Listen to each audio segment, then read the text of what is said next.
بسم اللہ الرحمن الرحیم۔ سائنس میں اور قرآن میں ویسے تو خیر کوئی تفاوت نہیں ہے، اور اکثر جو قرآن نے جو حقائق پہلے بیان کیے ہیں سائنس ابھی ان کی تائید کر رہی ہے،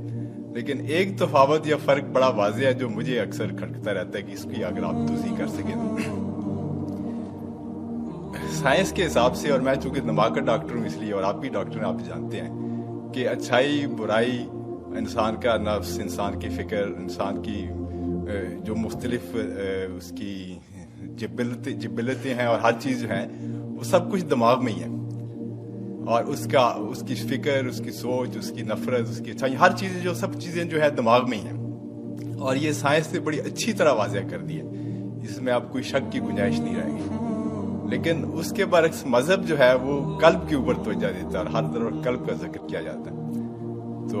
اس میں اس تفاوت کا مجھے کچھ اگر آپ وضاحت کر سکیں۔ تشریف رکھیے، بہت اہم سوال ہے، اور سائل بھی چونکہ بہت پڑھے لکھے ہیں، سائنسدان ہیں، استاد ہیں، اس لیے بھی اس سوال کی اہمیت زیادہ ہے۔ دیکھیے، سائنس صرف میٹیریل چیزوں سے بحث کر سکتی ہے، وہ چیزیں جن کی حقیقت میٹیریل نہیں ہے، مثلا روح، یہ کوئی میٹیریل شے نہیں ہے۔ ہمارا جسم، یہ ایک میٹر کا معاملہ ہے، ورلڈ آف میٹر سے متعلق ہے۔ ہمارے جسم کے سارے فنکشنز جو ہیں وہ سائنس ریویل بھی کر سکتی ہے، ڈسکس بھی کر سکتی ہے، بحث بھی کر سکتی ہے، اور صحیح فیصلے بھی دے سکتی ہے۔ لیکن یہ بات میں نے بڑی وضاحت کے ساتھ بیان کی ہے، اس کے لیے شاید آپ کو میری کچھ چھوٹی چھوٹی چیزیں پڑھنی پڑے گی۔ قرآن مجید کے مطالعے سے جو مجھے معلوم ہوا وہ یہ ہے کہ انسان در حقیقت ایک کمپوزٹ بینگ ہے، اس میں دو وجود جمع ہیں۔ ایک میٹیریل ہے جو حیوانی ہے، تو تمام کے تمام جتنے حیوانی انسٹنکٹس ہیں وہ ہمارے اندر موجود ہیں، کھانے کو چاہیے، اور جو بھی جو اینیمل انسٹنکٹس ہے، کچھ آرام بھی چاہیے، کچھ بقائے نسل جو ہے تسلسل کے لیے وہ بھی کچھ چیزیں رکھ دی گئی ہیں وغیرہ وغیرہ، تو یہ پورا انسان ہے۔ لیکن انسان نرا حیوان نہیں ہے، انسان کی ایک حقیقت جو ہے وہ روحانی ہے، اس کا تعلق ورلڈ آف میٹر کے ساتھ نہیں ہے، اور وہ در حقیقت میٹیریل سائنسز کی جو دریافت ہے اور اس کی جو بھی ریسرچ ہے اس کے فیلڈ میں آتا ہی نہیں۔ وہ روح کا مرکز در حقیقت قلب ہے،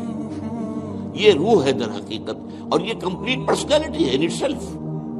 انویزیبل ہے، دیکھی نہیں جا سکتی، لیکن یہ ہے کہ یہ در حقیقت، اور اس کی تخلیق ہمارے ان جسموں کی تخلیق سے بہت پہلے ہوئی تھی، بہت پہلے، یعنی جس کو کہ یہ کہتے ہیں بگ بینگ سے میٹر اور میٹیریل یونیورس جو ہے اس کا آغاز ہوا ہے۔ پرائر ٹو دیٹ فرشتے اور ارواح انسانیہ اس سے پہلے پیدا کیے گئے، اور وہ نور سے پیدا کیے۔ انہی دنوں میں نے حدیث کے درس کے ضمن میں بھی اس کی تفصیل بیان کی، حدیث نمبر 4 جو 40 نبوی میں ہے۔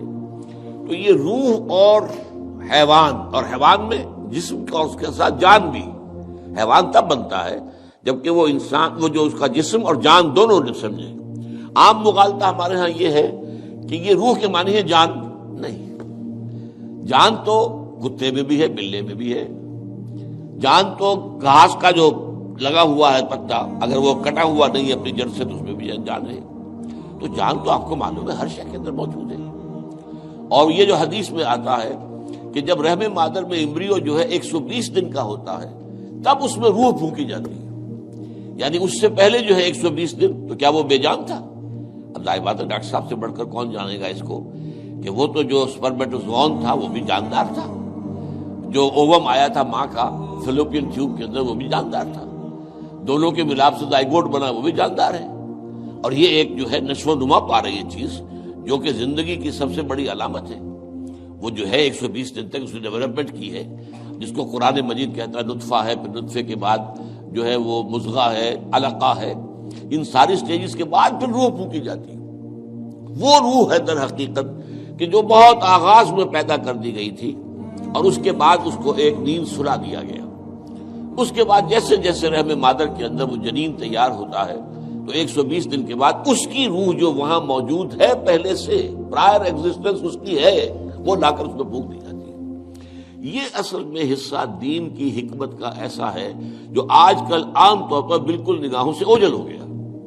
عام طور پر تو ہمارے اچھے اچھے علماء اور جدید مفکرین خاص طور پر روح کے علیحدہ وجود ہی کے قائل نہیں ہیں۔ اب یہ روح کا اگر علیحدہ وجود نہیں ہے تو آپ دیکھیے سورہ اعراف کے اندر فرمایا کہ تم سب نے ہم سے عہد کیا تھا الست بربکم قالوا بلی، وہ کون تھے سب؟ ظاہر بات ہے اس وقت تک تو ابھی تمام انسان تو ایک وقت میں جمع نہیں ہو سکتے تھے، وہ تو یہ کہ عین اس وقت جبکہ وہ ارواح کے عالم کے اندر پیدائش ہوئی ہے سب کے سب موجود تھے، حضرت آدم کی روح سے لے کر اور آخری آدمی جو انسان دنیا میں آئے گا اس کی روح، یہ سب موجود تھے، اور ان سے سوال ہوا الست بربکم، اور جواب ہوا قالوا بلی۔ اور پھر ایک دن آئے گا قیامت کے دن، پھر تمام نوع انسانی پھر جمع ہوگی اللہ کے حضور میں، اور اللہ فرمائے گا، سورہ کہف کے الفاظ ہیں لقد جئتمونا کما خلقناکم اول مرہ، آ گئے ہو نا ہمارے پاس جیسے کہ ہم نے تمہیں پہلی مرتبہ پیدا کیا تھا۔ اب یہ پہلی مرتبہ کی پیدائش وہ ہے جو عالم ارواح میں ہوئی ہے، دوسری مرتبہ کی پیدائش وہ ہے جو اس عالم مادی کے اندر، یہ جو مٹیریل ورلڈ کے اندر پیدا ہوئی ہے۔ میری پیدائش 76 برس پہلے ہوئی ہے، اس سے پہلے میرے اس جسم کا وجود کوئی نہیں تھا، میری روح موجود تھی، اگرچہ وہ ایک جگہ پر اللہ تعالیٰ کے ہاں ایک کسی سٹور کے اندر تھی لیکن موجود تھی۔ تو دل اصل میں مرکز ہے روح کا، اور روح ایک کمپلیٹ انڈیپینڈنٹ پرسنالٹی ہے، اس کا تعقل بھی ہے، یہ دیکھتی بھی ہے، بغیر ان آنکھوں کے دیکھتی ہے، روح براہ راست دیکھتی ہے، روح جو ہے وہ براہ راست سنتی ہے۔ اور آج ہمارے ہاں ڈاکٹر صاحب بھی اس کی تائید کریں گے، جو ایکسٹرا سینسری پرسیپشن کا تصور آیا وہ کہاں سے آیا؟ ہم تو جانتے تھے کہ 5 ہی حواس خمسہ ہیں، انہی سے انسان جو ہے پرسیپشن ہوتی ہے، تو یا تو بصارت ہے یا سماعت ہے یا ٹچ ہے یا اسمیل ہے، یہی ٹیسٹ ہے، یہی حواس خمسہ ہمیشہ سے چلے آ رہے ہیں۔ یہ ایکسٹرا سینسری پرسیپشن کہاں سے آیا؟ تو معلوم ہوا کہ اب تسلیم کیا جا رہا ہے کہ کچھ ہیں صحیح چینلز دوسرے بھی جو انویزیبل چینلز ہیں، اور ان کا تعلق جو ہے وہ دل کے ساتھ ہے، اور دل جو ہے وہ در حقیقت وہ ہے مقام روح کا۔ تو یہ روح اور جسم یا حیوان مل کر انسان بنتے ہیں۔